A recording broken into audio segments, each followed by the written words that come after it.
Ma'am आप अपना नाम तो बता दीजिए। ये सुनकर अनिका ने बिना किसी भी हाव भाव से धीरे से कहा, अनिका गुलेरिया।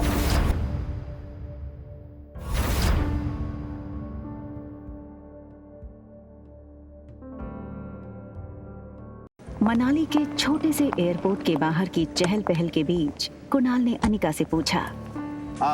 मैम आप अपना नाम तो बता दीजिए। ये सुनकर अनिका ने बिना किसी भी हाव भाव से धीरे से कहा, अनिका गुलेरिया।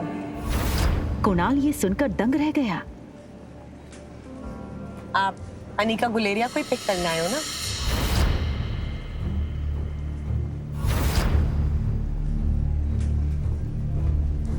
अरे वो उस मोटी को तो मैं टैक्सी में भेज दूंगा। एक काम करिए, आप दोनों मेरे साथ मेरी कार में चलिए, मैं ड्रॉप कर दूंगा आपको।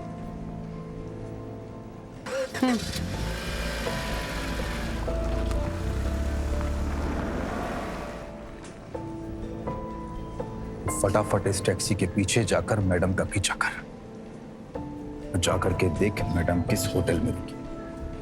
ध्यान रहे, हाँ? कोई भी तुझ पे शक ना करे। चल भाग, फटाफट भाग।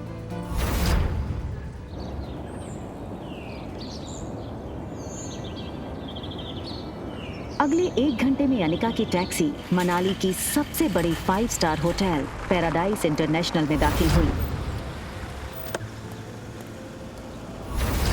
रुकिए।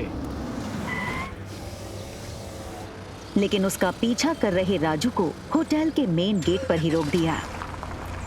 होटल का प्रीमियम इंटीरियर्स और फर्नीचर्स, आकर्षित एम्बियंस और वेलकमिंग स्टाफ को देखकर समझ आ रहा था कि क्यों देश विदेश से आए टूरिस्ट्स मनाली के इस शानदार होटल में रहना पसंद करते थे।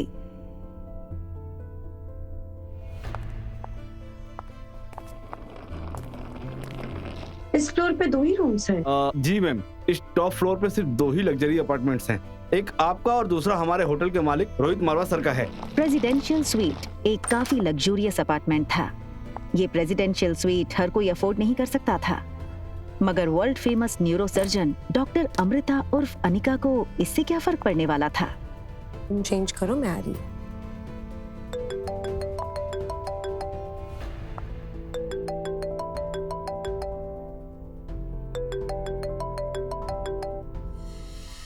Hello Anika, what kind of behavior is this? Kunal 2 घंटों से एयरपोर्ट पर तुम्हारा इंतजार करता रहा। तुम उसके साथ आई क्यों नहीं? कहाँ हो तुम? आ रही हूँ मैं। अनिका और उसके पिता गौतम के रिश्तों में दरार की वजह गौतम खुद था। 6 साल पहले गौतम ने अनिका से मुंह फेर लिया था और उसकी बेटी रिया को अपनाने से मना कर दिया था। इन 6 सालों में गौतम ने कभी भी अनिका को याद नहीं किया और आज उससे डिवोर्स पेपर साइन करने के लिए बार बार कॉल किए जा रहे हैं। लेकिन डिवोर्स पेपर के साथ साथ गौतम अनिका से कुछ और भी चाहता था। लेकिन क्या? तभी अनिका के फोन पर उसकी असिस्टेंट राजलक्ष्मी का फोन आया। हेलो मैडम, आशा करती हूँ आपकी फ्लाइट सेफ और कंफर्टेबल रही होगी और आपकी नींद भी पूरी हुई होगी। अब ये बताओ, एक्टिंग करने के लिए फोन किया या कोई नई बात बताने के लिए? अरे फिर से वो बिजनेस टाइकून रोहित मारवा का मेल आया था। वो अपनी दादी माँ का इलाज देश की सबसे बड़े न्यूरोसर्जन डॉक्टर अमृता यानी आपसे करवाना चाहता है। इस वक्त वो मनाली में ही है, आप भी मनाली में हैं, तो मैंने सोचा क्या मैं अपॉइंटमेंट फिक्स कर दूं? नहीं नहीं, बिल्कुल नहीं। ये बड़े लोग अपने बड़े बुजुर्गों की चिंता का सिर्फ ढोंग करते हैं। इनका असली मकसद ना कुछ और ही होता है। बड़े बुजुर्गों की प्रॉपर्टी, उनका बिजनेस और पता नहीं क्या क्या। हमें इनसे दूर ही रहना चाहिए। Okay, as you wish. वैसे एक बात बता दूं, मैंने सुना है कि रोहित मारवा की पर्सनालिटी काफी डैशिंग है। टॉल, डार्क, हैंडसम और इतनी कम उम्र में इतना बड़ा बिजनेस टाइकून। और अगर लाइफ में थोड़ा रोमांस आ ही जाता है तो इसमें क्या नुकसान है? रोहित का फोटो भेजो। अगर ऐसा ही है तो एक काम करो, तुम ही उसे डॉक्टर अमृता बनकर मिल लो। कि डॉक्टर अमृता के चेहरे को यहाँ कोई नहीं जानता। यहाँ मैं सिर्फ अनिका गुलेरिया हूँ। ठीक है, रोहित की फोटो भेजूंगी, एक बार देख लेना। अनिका हंसते हुए फोन काट देती है, लेकिन इसके पहले कि अनिका लिफ्ट के अंदर जा पाती, तभी अनिका को लगा जैसे मानो उसके पीछे कोई खड़ा हो। अनिका ने जैसे ही पीछे मुड़कर देखा तो वो हैरान हो गई। पीछे रिया खड़ी थी। उसका चेहरा कुछ उखड़ा हुआ था और वो बस अनिका को एकटक देखे जा रही थी। अनिका को लगा कि रिया नींद से अचानक उठकर उसने अनिका को पास नहीं देखा होगा, इसलिए ऐसे खड़ी हो गई होगी। मम्मा जल्दी वापस आ जाएगी और आते हुए ना आपकी फेवरेट चॉकलेट आइसक्रीम ले आएगी, ठीक है? आप जाओ कमरे में और आराम करो या अपनी फेवरेट वीडियो गेम खेल लो, ठीक है?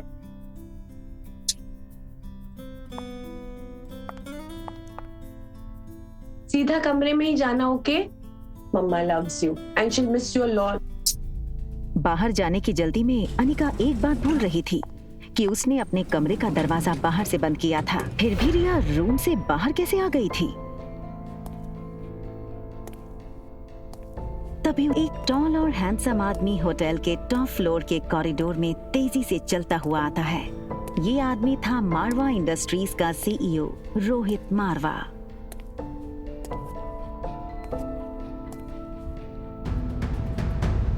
तुमसे कितनी बार कहा है कि बिना बताए रूम से बाहर मत निकलना। मेरी बात सुनते क्यों नहीं आ रही? जिस लड़की को रिया समझकर कुछ ही पल पहले अनिका ने बात की थी, वो बच्चा रिया नहीं बल्कि आर्यन था। रोहित मारवा का इकलौता बेटा आर्यन, मारवा इंडस्ट्रीज का इकलौता वारिस।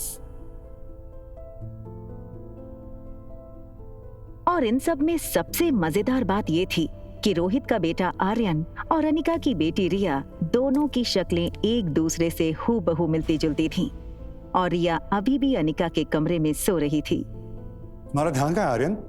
मैं तुमसे बात कर रहा हूँ, चलो अंदर। मुझे चॉकलेट आइसक्रीम चाहिए। ये सुनकर रोहित थोड़ा हैरान हो गया। हमेशा गुमसुम और गुपचुप रहने वाला आर्यन का बर्ताव आज रोहित को कुछ अजीब लग रहा था। आर्यन के गाल पर लिपस्टिक का निशान देखकर रोहित हैरान हो गया।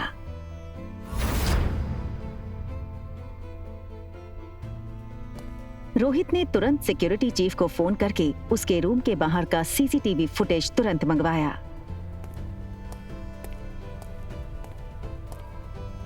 फुटेज में रोहित ने जो देखा वो देखकर वो दंग हो गया। आर्यन एक ऐसा बच्चा था जो किसी अजनबी से तो दूर बल्कि रिश्तेदारों से भी ज्यादा बात नहीं करता था, ना ही उसके पापा के अलावा किसी के साथ मिक्स होता था। लेकिन सीसीटीवी में आर्यन ने एक बिल्कुल अजनबी औरत को अपने पास आने दिया, यहाँ तक कि उसे किस भी करने दिया। ये बात रोहित को बड़ी अजीब लगी। दूसरी तरफ अनिका गुलेरिया हाउस पहुंच गई थी। गुलेरिया हाउस उसका अपना घर। कामिनी यानी अनिका की सौतेली छोटी बहन, उसी के बर्थडे की पार्टी चल रही थी।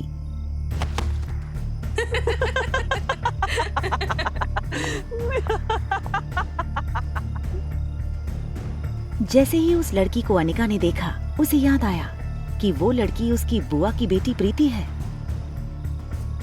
अगले साल मिस हिमाचल बनोगी और उसके बाद मिस इंडिया। क्या तुम अभी भी कहोगी कि तुम्हारी अनिका दीदी मुझसे ज्यादा खूबसूरत है? हाँ, अनिका दी सबसे ज्यादा सुंदर है।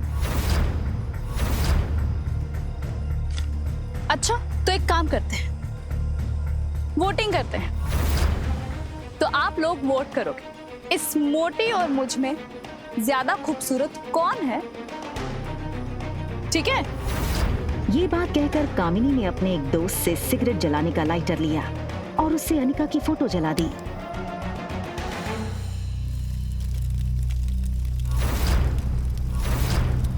दूर खड़ी अनिका चुपचाप ये सब देख रही थी।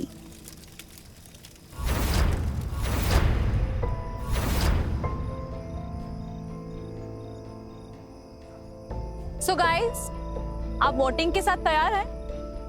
तो बताओ मुझे कितने वोट? कामिनी, कामिनी, कामिनी, कामिनी, कामिनी, कामिनी, कामिनी, कामिनी।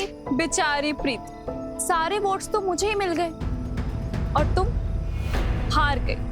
चलो कोई बात नहीं, अब हार ही गई हो तो इसकी सजा तो मिलनी होगी। तो तुम्हारी सजा ये है कि तुम्हारी इस खूबसूरत मोटी दीदी की फोटो तो मैंने इस जूस के ग्लास में डाल दी, तो बस तुम्हें अब इसे पीना है। चलो। बिन माँ की अनिका को बचपन में साक्षी बुआ से ही माँ का प्यार मिला था। और प्रीति मानो अनिका की कजन नहीं बल्कि सगी छोटी बहन हो। अनिका दी आप?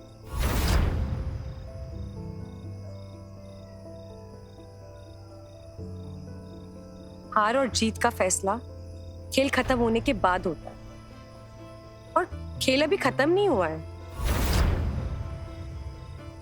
अरे यार, ये अनिका इतनी खूबसूरत कैसे लग रही है? हाँ यार, किसी फिल्म की हीरोइन जैसे लगने लगी है। Oh my God, she looks so sexy. जीत किसकी हुई है ये तो पक्का हो गया है, तो अब जो सजा तय करी थी वो पूरी कर ली जाए। चलो पी लो। और तभी ग्लास टूटने की आवाज सुनकर गौतम और अनिका की सौतेली माँ मनीषा वहां आ गए। पापा, मम्मा देखो ना, ये अनिका मेरी बर्थडे पार्टी में आकर मेरी पार्टी खराब करना चाहती। मैंने तो बस इसे इतना कहा कि तुमने अपना वजन कैसे घटाया, और ये कहने लगी कि मैं तुमसे काफी खूबसूरत हूँ, और तुम्हारी औकात ही क्या है मेरे सामने। सबके सामने मेरी इंसल्ट की। पापा बस करो अनिका, बहुत तमाशा हो गया। एक डिवोर्स पेपर पे साइन करने के लिए और कितना नाटक करोगी तुम? हमारे साथ अंदर आओ, तुमसे कुछ जरूरी बात करनी है।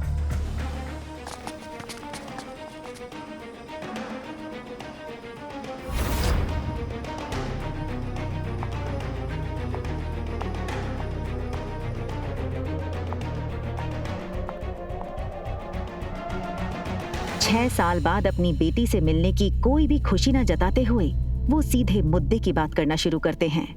देखो अनिका, जो हो गया सो हो गया। हमें और परेशान करके तुम्हें क्या मिलेगा?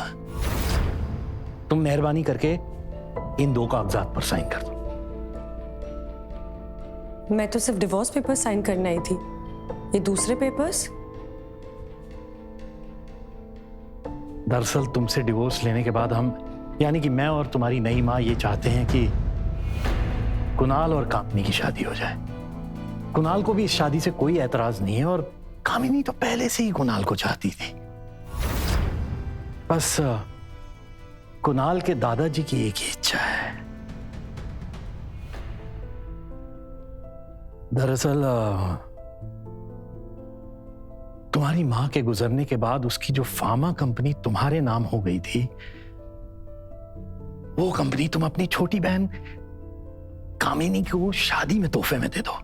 मैंने सारे कागजात तैयार करवा लिए हैं, बस तुम इन पे सिग्नेचर कर दो।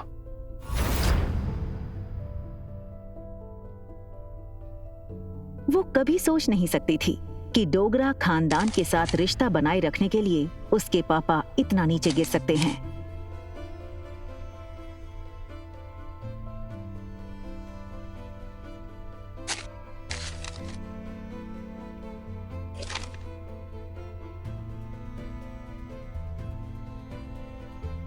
अपना कहलाने को इस दुनिया में इस कंपनी के अलावा मेरे पास कुछ नहीं है। माफ कर दीजिएगा, लेकिन ये कंपनी मैं आपको नहीं दे सकती। क्यों हमें बर्बाद करने पे तुली आने का? वैसे भी बिन ब्याही मां बनकर जो समाज में तुमने हमारी इज्जत उछाली है, वो कुछ कम है क्या, जो अब अपनी बहन की जिंदगी बर्बाद करना चाहती हो तुम?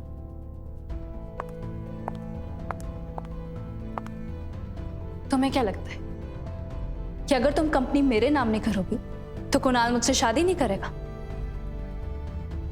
वह मैं तुम्हारा। कुणाल मुझसे शादी इसलिए करना चाहता है क्योंकि वो मुझे पसंद करता है, ना कि तुम्हारी उस फैक्ट्री के लिए, जैसे उसे तुम्हारे साथ करनी पड़ी। लेकिन तुम ये सब नहीं देख सकती हो क्योंकि तुम मुझसे बचपन से ही चलती हो। कौन किससे जलता है ना, इसका नमूना तुम बाहर देख चुकी हो। बचपन में अनिका का फायदा हर कोई उठा ले जाता था। आज अनिका को इस तरह सबके अरमानों पर पानी फेरता हुआ देख सब लोग गहरे शौक में थे। समझती क्या हो अपने आप को?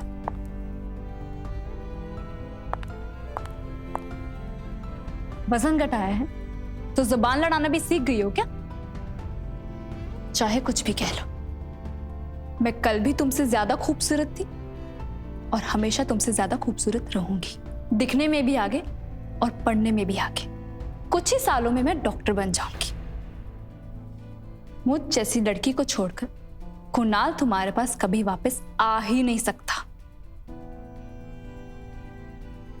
ठीक है, फिर एक और शर्त लगा ले।